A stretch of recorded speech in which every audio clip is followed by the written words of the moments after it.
serious that was going on in his life. I really wanted to find a woman, but I couldn't. I couldn't make it work. But I do think that this man has a lot to teach us, ladies, tonight. So if you brought your Bible, will you turn with me to 2 Kings chapter 5, and we're gonna start right off reading in verse 1. It says, "Now, Naaman was the commander of the army of the king of Aram." Okay, so you should know that Aram was a neighboring country to Israel during the time of the prophet Elisha, okay? So let's keep reading. He was a great man in the sight of his master and highly regarded because through him, the Lord had given victory to Aram. He was a valiant soldier. All right, so on the outside, this guy had it all, okay? He was a great man, highly regarded, valiant soldier. To everybody looking in at his life, you would want to have it. Everybody would want to be him. But Naaman had a but, okay? So I want to show you the next part. What was Naaman's but? It says he was a valiant soldier, but he had leprosy, okay? Now, I did a little bit of studying on leprosy this week, which is actually kind of a strange thing to study about. But let me tell you what leprosy is. It was a condition of the skin, but it was a deadly one.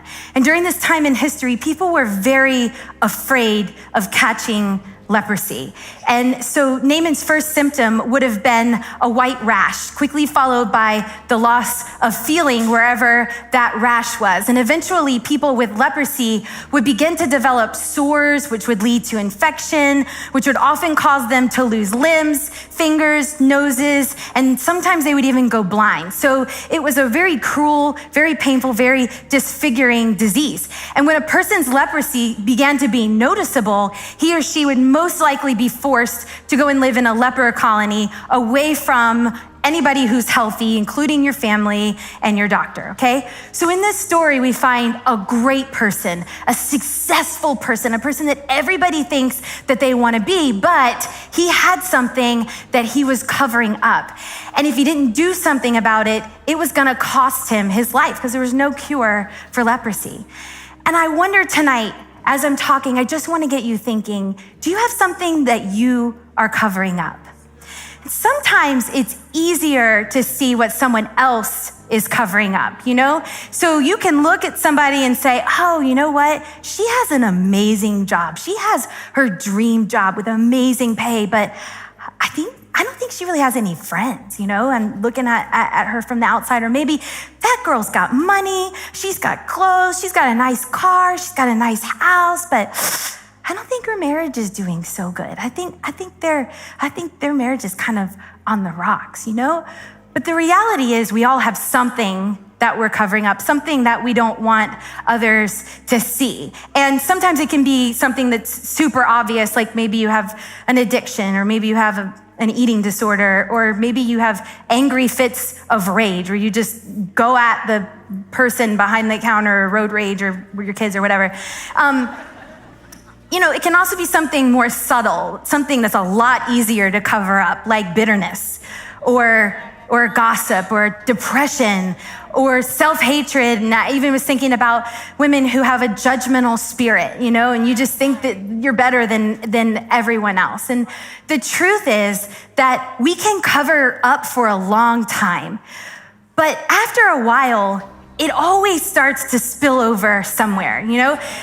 Maybe it can affect your ability to have meaningful relationships, or the ability for you to enjoy life and the blessings that you do have, or maybe it starts affecting your ability to even do your job, okay? You might have come here tonight with a million other things on your mind, but when you finally stop and you realize you're exhausted because you're covering up something, you're tired of acting like everything's okay when it's not. Covering up takes work, right? And there's a huge cost to it. It costs you time, it costs you money, it costs you emotional energy, it can cost you relationships. And if that's where you are tonight, I want to call you to change tonight. I want to call you to uncover whatever that thing is. I want to call you to change, not the woman sitting next to you, or the friend that you wish could just hear this message. You know, you tried to get her here, but she wasn't. tonight's about you, okay? So as you're listening, I don't want you to be thinking about, God, I wish my sister could hear this. I want you to be thinking, what is God trying to say to you, okay? Now, the good news is we all have something that we're covering up, okay? We all have something that we need to change. So you're not alone, okay? So just want to set your mind at ease. We all have something that we're covering up. The bad news is cover up always has a cost, okay? So tonight I want to look closely at Naaman's story, and I want to show you how outwardly he had everything going for him, but secretly he was dying inside because of something that he was covering up.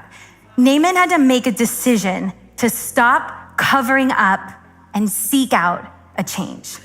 Now, bands of raiders from Aram had gone out and taken captive a young girl from Israel. She served Naaman's wife. She said to her mistress, "If only my master would see the prophet who is in Samaria, he would cure him of his leprosy." Naaman went to his master and told him what the girl from Israel said. "By all means, go," the king of Aram replied. So here we find Naaman in our story. He's home from battle. And when he's home, he has to take off his armor. And when he takes off his armor, it's harder for him to hide his condition. So his wife knows about his condition, and her servant knows about his condition. The first thing that I want to point out to you is that change requires honesty. And honesty starts with myself, okay? It's hard to cover up at home. Maybe to most people, you seem like a happy, funny girl, but your family knows that you have some days where you can't get out of bed. For me, if you ever saw me in public with my kids, you would probably think, wow, she's such a calm, patient mom. But at home, if you were to ask my children to describe my parenting style, I don't think that the first two words that they would use would be calm and patient. And this summer, Elijah had a new friend over. And this friend's parents are kind of relatively new to our staff. And my kids kept fighting over this poor boy, okay?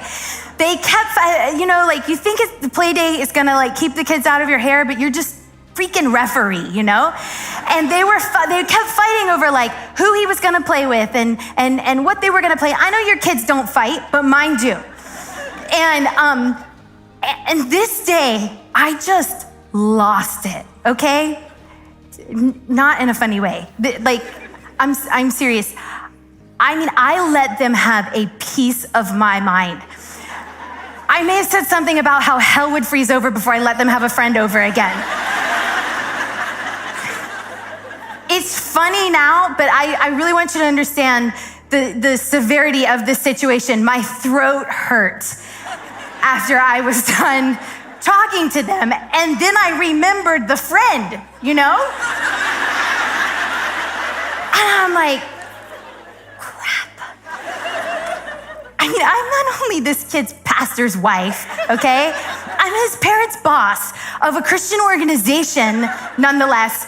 And let's just say I was not acting like a Christian mom or a pastor's wife, okay? I really want you guys to understand, I blew it. And why did I act that way? Well, one reason is because I was at home. And sometimes it's really hard to keep hiding what's going on in your heart when you're home.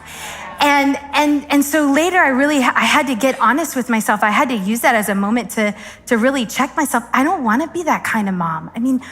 Why was it okay for me to talk to my kids like that? What am I even teaching my kids when I stoop to their level with this grown-up temper tantrum? It was terrible. And I want you to know that I'm working on this.